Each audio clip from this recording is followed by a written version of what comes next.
السلام عليكم ورحمة الله تعالى وبركاته. مرحبا بكم أعزائي المتابعين في ردة فعلنا وتعليقنا على هزيمة المنتخب السعودي ضد منتخب بولندا. المنتخب السعودي قدم مباراة رائعة للغاية، سواء في الخط الدفاعي، الخط المتوسط الميدان، الخط الهجومي. كل الأطراف كانت جيدة، ولكن خانته النزعة الهجومية. لم يسجل أهداف، ضيع العديد من الكرات، وخاصة ضربة الجزاء التي ضيعها سالم الدوسري أثرت على سير المباراة كثيرا، رغم أن ضربة الجزاء كانت تعاد إن عاد الحكم إلى الفار، لأن حارس منتخب بولندا تشيزني كان خارج بكلتا قدميه عن خط المرمى. في قانون لعبة كرة القدم الجديد أن الحارس عند خروجه من خط المرمى تعاد ضربة الجزاء، لذلك الفار لم ينتبه والحكم لم يعود للفار، ولذلك حرم المنتخب السعودي من العودة لضربة الجزاء، ولما لا كانت قد تسجل. أيضا بطاقة حمراء لماتيو كاش مدافع الأيمن للمنتخب البولندي، تغاضى عنها الحكم، كانت ضرب بالكوع، وأن اللاعب كان لديه بطاقة صفراء سابقة.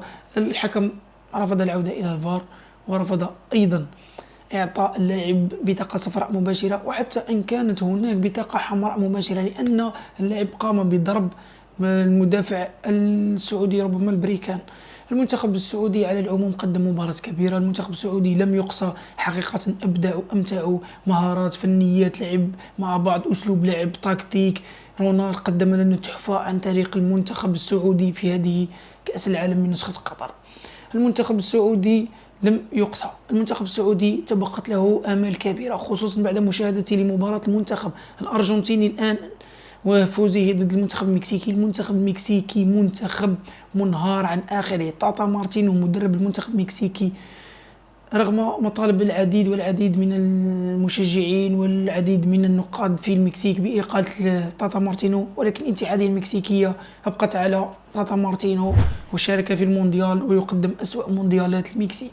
كم تمنينا فوز المنتخب السعودي ضد المنتخب البولندي، خاصة أن المنتخب السعودي كان أفضل عنصر في الميدان، قدموا كل شيء، ولكن أهداف منتخب بولندا كانت كلها عن أخطاء فردية أو جماعية. خاصة الهدف الأول كانت هناك أخطاء فردية من الجهة اليسرى من دفاع المنتخب السعودي، عدم التغطية، وكذلك خروج الحارس، وليفاندوفسكي قام بأخذ الكرة من الحارس وأعطاها لزيلينسكي الذي سجل الهدف.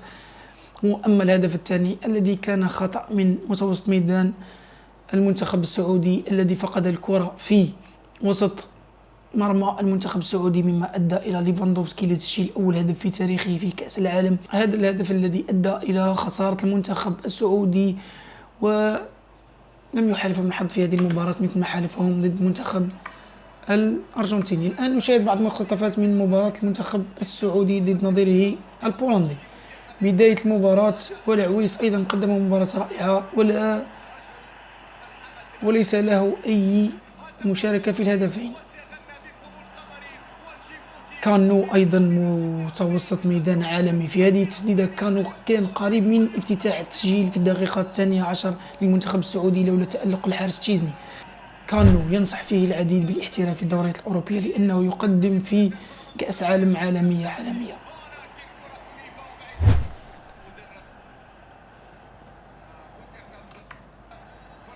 هنا في الدقيقة 38 كرة في خلف ظهر الدفاع، يقوم ليفاندوفسكي بالخروج، أخذ الكرة من الحارس زيلينسكي، لا يضيع أمام المرمى ويسجل الهدف الأول للمنتخب البولندي. منتخب بولندا كان عكس التيار، ولكن الهدف نقص الخبرة، وأيضا خبرة وحنكة ليفاندوفسكي في أخذ الكرة، وزيلينسكي أيضا سجل هدف. يعني لاعبين بولندا يشاركون في أقوى الأندية الأوروبية، تجد لديهم الخبرة في التعامل في اللقطات. وهنا ضربة الجزاء لصالح الشهري، والحكم يعود سامبولي للكرة ويعطي ضربة جزاء. الشيء الذي فرق في اعتقادي أنه كان ضربة جزاء سيسددها فارس البريكان، وتم التغيير بسالم الدوسري في آخر الدقائق أدى إلى تضييع الهدف. يعني هذه منعرج اللقاء في حسب رأيي الشخصي. لو سجل المنتخب السعودي كان سيفوزون، بكل تأكيد سيفوزون، ولكن إن شاء الله يتم التعويض في مباراة المكسيك ويتأهلون إلى الدور القادم هما مع المنتخب الأرجنتيني.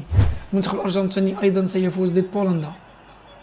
هذه مجرد آراء شخصية. وهنا في الشوط الثاني كرة سالم الدوسري يضيع رأس مع الحارس.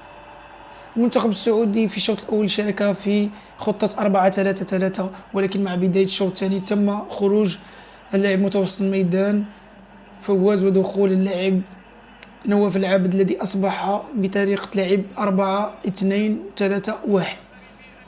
هذه الخطة حسب المدرب رينار. وهنا المنتخب البولندي ضيع كرتين، واحدة في العارضة وواحدة في القائم.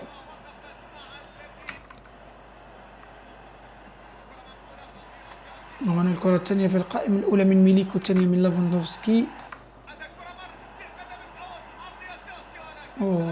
وهنا الكرة التي ضاعت.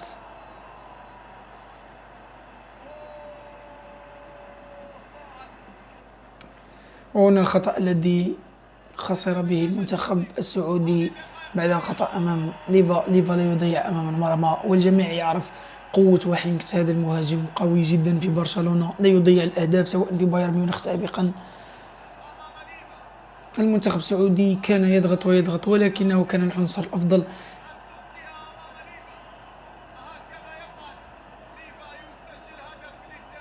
في الشوط الأول بوسيسيون دبال وصلت إلى المنتخب السعودي حتى 70 عفوا، والمنتخب البولندي كان 30. المنتخب السعودي بعد الهدف الثاني انهار. والمنتخب هنا تضييع لكرة وجه لوجه أمام العويس، والعويس ينقذ المنتخب السعودي. المنتخب السعودي لم يقصى وتبقت له مباراة إن شاء الله يفوز بها ضد المنتخب المكسيكي. المنتخب المكسيكي ليس بالمنتخب المرعب، صحيح يملكون فرديات، يملكون لاعبين كبار، ولكن اللعب الجماعي لا يوجد. والمنتخب المكسيكي منهار. يجب عليه الفوز وانتظار فوز إما الأرجنتين من أجل أن يذهب إلى الدور الثاني، أو خسارة الأرجنتين وفوزه هو ضد السعودية. نتمنى من المنتخب السعودي أن يكون في المستوى ضد المنتخب المكسيكي، ويقدمون مباراة مثل المباراة الأولى ضد المنتخب الأرجنتيني.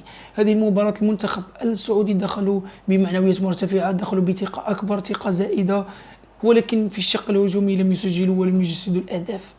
ولذلك أتمنى عودة المنتخب السعودي. المنتخب السعودي يملك منتخب قوي، دفاع قوي، هجوم قوي، وسط ميدان قوي، لولا الإصابات التي ألمت بهم بقائدهم متوسط الميدان وكذلك المدافع الأيسر الذي حسب اعتقادي أثروا كثيرا على المنتخب السعودي. ولكن نتمنى عودتهم وفوزهم ضد المنتخب المكسيكي. أي نتيجة فوز للمنتخب السعودي يتأهل رسميا إلى الدور القادم، ربما سيكون تأهلهم إن شاء الله، يتأهلون سواء في المركز الأول أو في المركز الثاني، ويقدمون مباراة كبيرة ضد المنتخب المكسيكي. لا يهم المنتخب الذي سيواجهه في الدور القادم. إلى هنا تنتهي هذه الحلقة. قمنا لكم بحلقة خفيفة، لم نريد الإكثار عليكم. أتمنى أن تنالوا إعجابكم، وأتمنى التوفيق للمنتخبات العربية المشاركة في كأس العالم. قطر باي باي، ودعت البطولة رسميا، ولكن تبقت لنا تونس والسعودية والمغرب. إن شاء الله المغرب أيضا ضد بلجيكا غدا يقدمون مباراة كبيرة ويفوزون ضد المنتخب البلجيكي. لا تنسوا الاشتراك في القناة وتفعيل الجرس من أجل التواصل بكل ما هو جديد القناة. شكرا على مواصلة فيديوهاتنا ودعمنا، والذي يصل معنا إلى هذه الدقيقة لا ينسى ترك تعليق لنا ويضع لنا رأيه في المنتخبات العربية، وما هي المنتخبات التي يعتقد أنها ستواصل مشوار إلى الدور الثاني، والمنتخبات التي ستقصى رسميا ولا تكون في الدور القادم. شكرا، نلتقي في حلقة قادمة.